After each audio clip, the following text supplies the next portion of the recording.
Welcome to the FY22 Risk Assessment Training. I'm your host, Carmen Spann, and IRM coordinator at headquarters.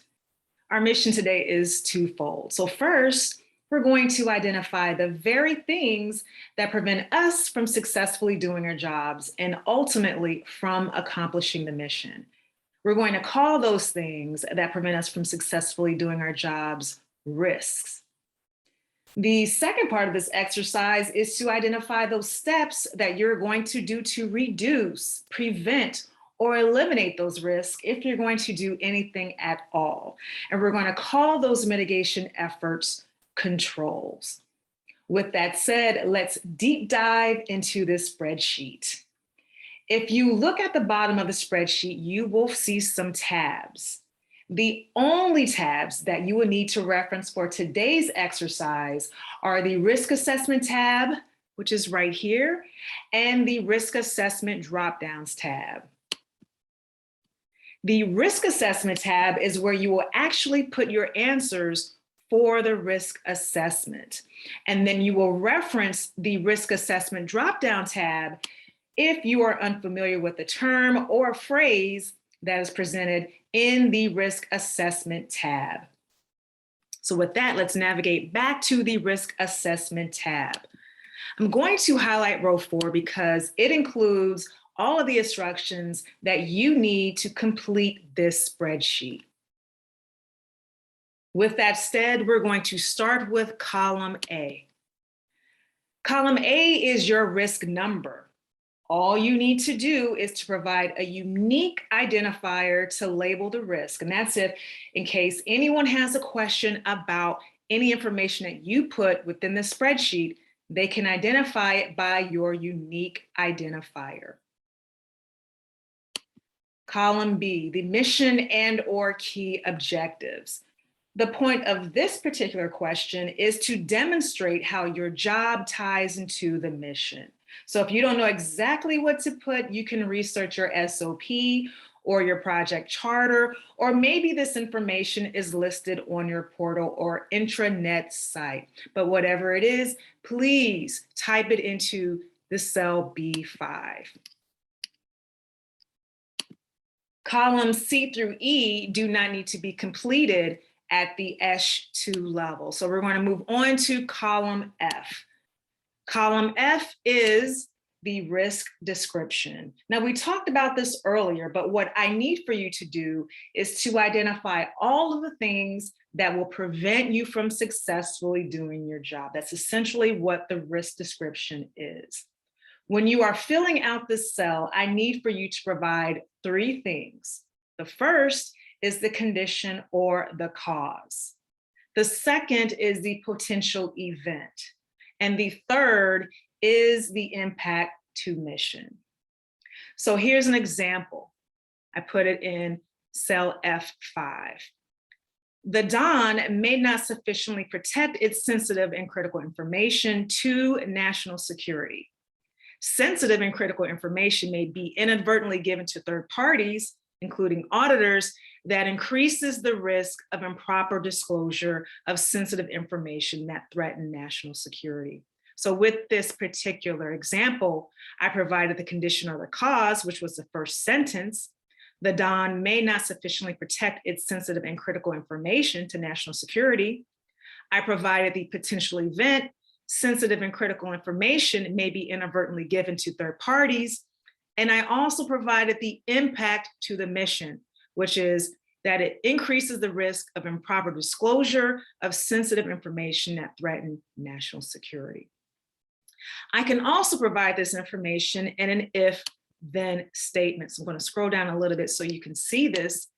If sensitive information is inadvertently given to third parties, including auditors, then that increases the risk of improper disclosure of sensitive information. I'm going to scroll back up to the top so you can see that for both examples, I provided the 3 elements. Number 1, the condition or the cause, 2, potential event, and 3, the impact to the mission. Now I'm going to go over to columns G. Now I'm going to say up front that columns G H, and I, all we're doing is just categorizing the risk that we've identified previously in column F. So for columns G, the non-operational or end-to-end process, this is just a process that aligns to the risk. If I'm not exactly sure what the appropriate answer is, I can always go to the risk assessment dropdowns, and I find this information in column A and the description in column B. So I can select the one that most closely aligns with my risk. But the information is provided here, the answers, and then I can select the appropriate answer in cell G5. Column H, again, we're categorizing our risk with the risk objective. This may be another instance where I'm not exactly sure which answer is to be provided. So again, I can go to the risk assessment dropdown list and provide the risk objective, columns D and E, that most closely aligns to my risk. Column I, again, we're further categorizing this risk, but the intent of column I is so that FMO can report out at the entity level the categorization of Don-wide risk. So again, if I'm not exactly sure what to select, I'm going to use my cheat sheet, the risk assessment dropdowns category. Moving on to columns J and K. Columns J and K deal with fraud.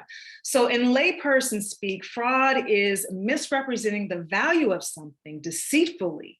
So I'm embellishing or inflating the value and then reaping the rewards of that deceit. So another way to put it, it's a ripoff, and it's a ripoff to the government. If you believe that your risk is not fraud related, then you would select NA from the drop-down menus. However, if you believe that your risk is fraud and it concerns itself with either fraudulent financial reporting, misappropriation, or corruption, then you would provide that response below. Same thing for fraud risk factors. You need to select the factor that most closely aligns to your fraud risk. And if in doubt, you had any question as to the explanations or definitions of these terms, again, feel free to access the risk assessment dropdowns portion of this spreadsheet. Moving on to columns L and M. In columns L and M, we're just assigning the likelihood and impact of this risk if we were to not put any controls in place. So 1 represents the likelihood and impact of being very low. 5 represents the likelihood and impact of being very high. So we will provide the appropriate selection from the drop-down menu. Moving over to column N. Column N actually auto-calculates what you put in for the likelihood and impact. So once you provide selection for the likelihood and impact, column N, the overall rating, would automatically calculate. So you don't have to do anything for column N. Moving on to the existing deficiency. So an existing deficiency is where you previously identified your risk. You've previously tried to put controls in place, but you're having serious issues managing or controlling this process. So you've got a major problem on your hands. If this is the case, then I need for you to provide answers for questions 1 through 5, and I need you to put that in the cell below. In addition, I need for you to contact your coordinator because there are an additional set of actions that you will need to complete. However, if this is not the case, then I need for you to put NA in this column. So moving on to column P, the risk response. So column P simply asks us, how are we going to handle this risk? We have our options here, which are also in the drop-down menu below. So acceptance means that you're going to do absolutely nothing about the risk. You're just going to accept 100% of the risk, and what happens, happens. Avoidance means that you're going to completely avoid the situation that produces a risk, thus reducing your overall exposure to that risk. Reduction means that we're going to put some measures in place or some controls to reduce the risk.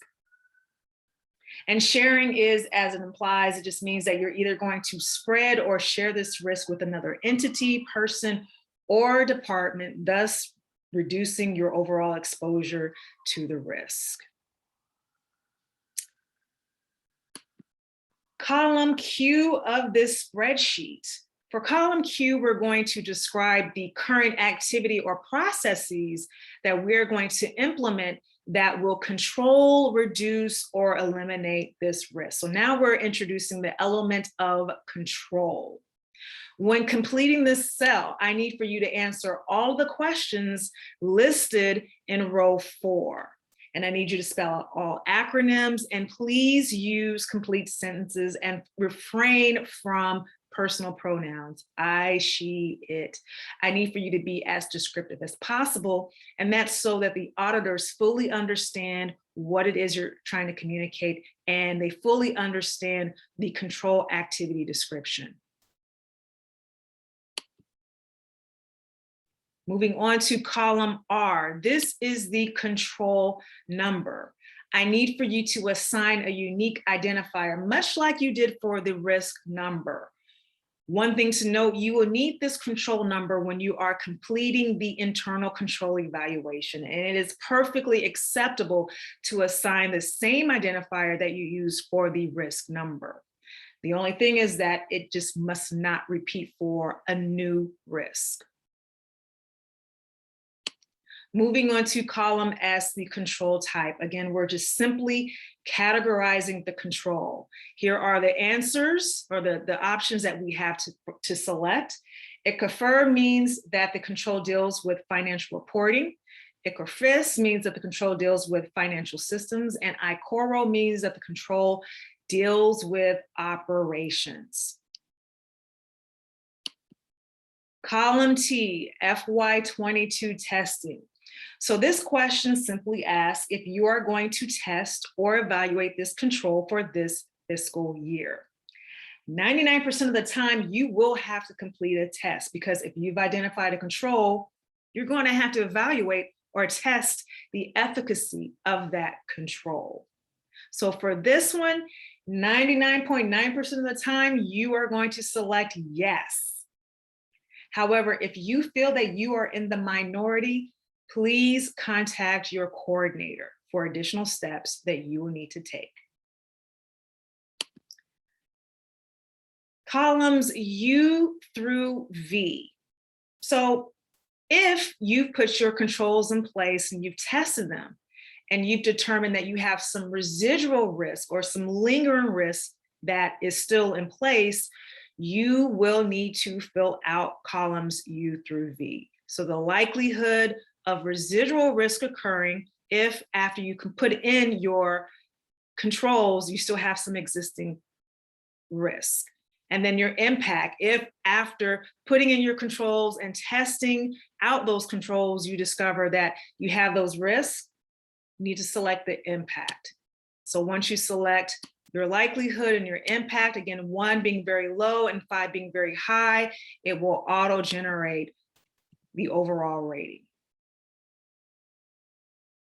Columns X, you will provide the description of a new or additional control that needs to be mitigated.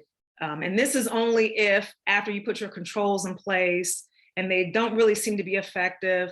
If you think that you need to put in an additional control, then this is where you put that information in column X5. So again, you're going to provide the information that is requested in row 4. So answers 1 through 6, you'll put that here in column X. But most people find that their controls are sufficient and that they're adequately operating. So it's perfectly okay to put NA in column 6. Excuse me, column X. Column Y. So just like you did for the initial control number, I will need for you to assign a unique identifier for this particular control. And then for column Z, I just need for you to categorize this control again, like you did previously. So is it ICFR, dealing with financial reporting, ICFIS, financial systems, or ICORO operations? And then you need to tell me whether or not you plan on doing testing for FY22 for the additional control. Chances are, like I stated earlier, you will not have to do testing because you probably have found your initial controls to be sufficient. Column AB, this is what how you will categorize your overall rating for your priorities. So is it a Pri 1, a Pri 2, or a Pri 3? And again, the description of what the risk priorities are in the risk assessment drop-down column. And then column AC, the last column that you will have to complete for the risk assessment, and that is the contact information for the risk owner. So the name, the department, and contact information like an email or a phone number. And this concludes the risk assessment training. If you have any questions, please feel free to contact your respective coordinators. Again, my name is Carmen Span. I am the IRM coordinator at headquarters, and it was an absolute pleasure giving you this risk assessment training.